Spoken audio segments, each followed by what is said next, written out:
Occupant une place exceptionnelle dans l'histoire de l'Afrique de l'Ouest, ils sont mentionnés dès le 9e siècle par l'historien et géographe arabe Al-Yaqibi, et même le célèbre Al-Bakri a visité leur empire, le Ghana, le fameux pays de l'or, et y a fait une description géographique parfaite. Appelés Saraxolé par les Wolofs ou Maraka par les Bambara, ils se désignent eux-mêmes par le terme de Soninké, et le territoire qu'ils occupent actuellement s'étend sur 800 km d'est en ouest, de la moyenne vallée du Sénégal jusqu'au delta intérieur du Niger. Bien que leur ethnie est plus ancienne que celle des Manding, ils sont culturellement classés dans le groupe Mandé de par leur langue, le Soninké, mais ils forment un groupe ethnique à part entière. Ils avaient une organisation sociale et politique très avancée et dans tous les domaines du génie humain, ils dépassaient de loin les peuples voisins. Dans cette vidéo, nous allons vous présenter ce vaillant peuple que sont les Soninké et l'impact historique qu'ils ont eu en Afrique de l'Ouest.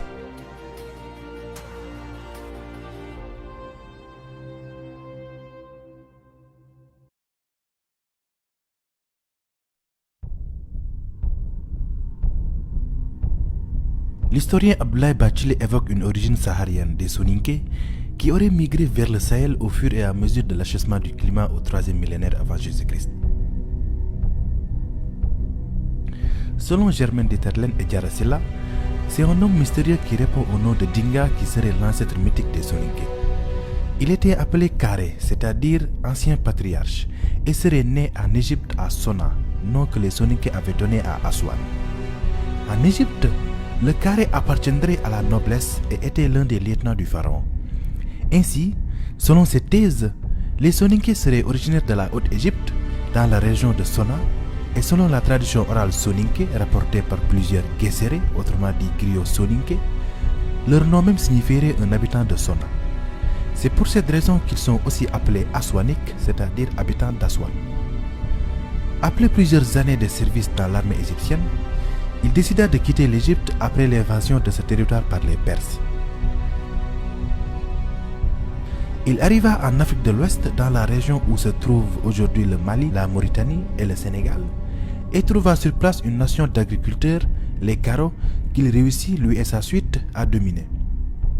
Les troupes de Dinka étaient d'excellents cavaliers, et ils étaient armés de lances, d'épées, de boucliers et d'armures de fer. C'est dans ce cadre que ces Soninké créèrent le royaume de Ouagadougou vers le 3e siècle avant Jésus-Christ. Igo Khassé Dinga est l'ancêtre des Soninké portant les patronymes de Ouagué, Diaby, Gassama, Doucouré, Sissé, Silla, Tandjan, Sohona, Touré, Djane, Berete, Saho, Sissoko, Bakayoko, Baradji et des patronymes qui en sont dérivés.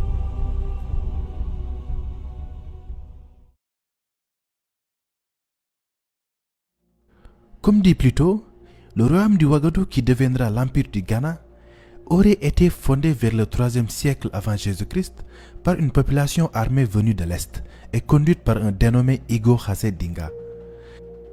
Les sources arabes sont à peu près d'accord avec la tradition orale Saraxolé. D'après le Tarikh et Soudan, histoire du Soudan en français, le Ghana aurait été fondé au 3e siècle avant Jésus-Christ par un peuple noir de cultivateurs. Une autre source, probablement occidentale, parle de la création du royaume par des Berbères venus du nord, fuyant l'invasion romaine. Le royaume fut par la suite dominé par les Soninké, peuple animiste vivant à la limite sud du Sahara.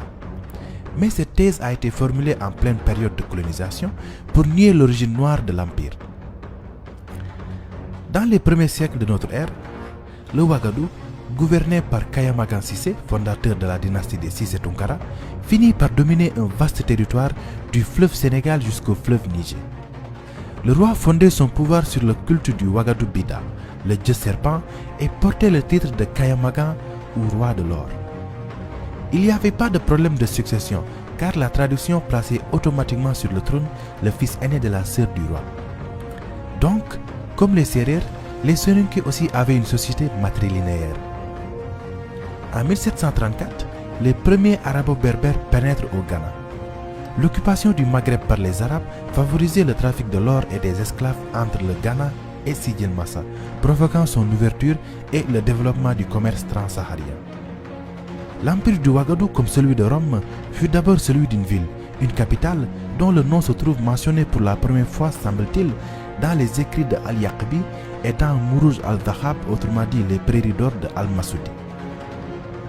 Il fut visité dans la seconde moitié du Xe siècle par le célèbre géographe arabe Ibn Hawqal et même Al-Bakri donna au siècle suivant une description assez détaillée de l'empire. L'empire n'était appelé Ghana que par les Arabes qui la firent connaître sous son nom en Europe et en Asie. Mais ce nom n'était pas sans doute la bonne. Si l'on en croit à Al-Bakri et ses récits sur le Soudan occidental, ce terme serait l'un des titres portés par le souverain, que l'on désignait encore sous celui de Kaye Magan ou tout simplement Magan, qui signifie maître. Quoi qu'il en soit, l'empire s'appelait le Ouagadougou et la ville principale était connue de ses habitants sous le nom de Koumbi ou encore Koumbi Salé.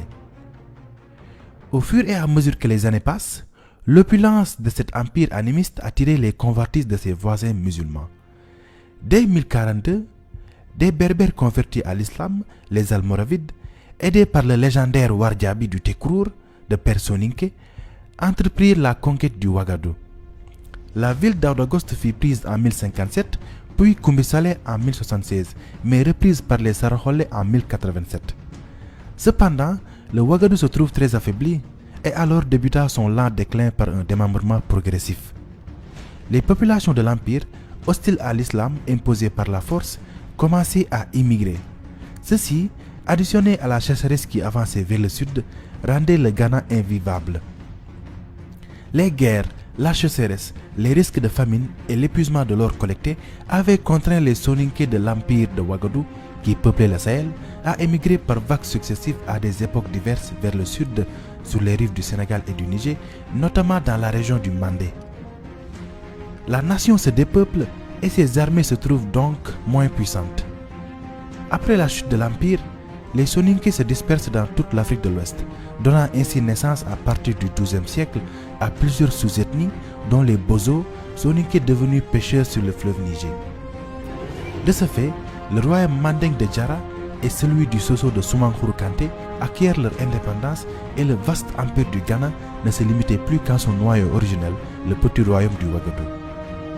Plus tard, les Soninké qui avaient remonté le fleuve Sénégal créèrent le Ngalam, ancien royaume qui se trouvait au sud du Fouta Toro et à l'est du Djolof. Le roi portait le titre de Tunka, titre qui était attribué aux princes dans l'empire du Ghana. Ils ont également propagé l'islam, car les Saraholais font partie des premiers en Afrique subsaharienne à être islamisés. C'est à cause de toutes ces migrations que le voyage est une tradition chez les Soninké.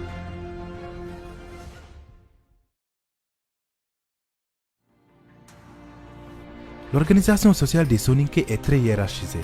Elle comprend 3 niveaux. En premier, on a les nobles, hommes libres appelés Oro, auxquels appartiennent les Tunkalemou, princes prétendants à la couronne, les Mangou, courtisans guerriers ou confidents des Tunkalimou, et les Modilemou, imams, marabouts ou guides religieux. Ensuite, on avait les hommes de caste ou Nyahamala, auxquels appartiennent les forgerons, les travailleurs du bois, les griots ou les cordonniers. Et à la fin, on a les captifs ou Komo.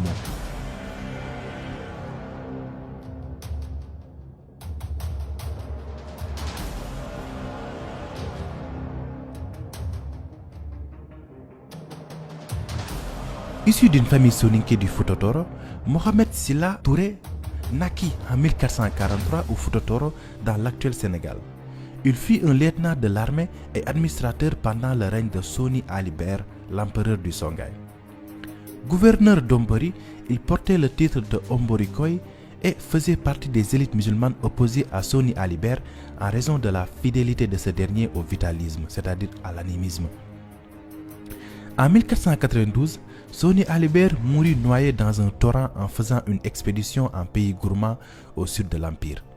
Après la mort de l'empereur, sa succession allait se disputer entre son fils et successeur désigné Soni Baro et le général Mohamed Touré.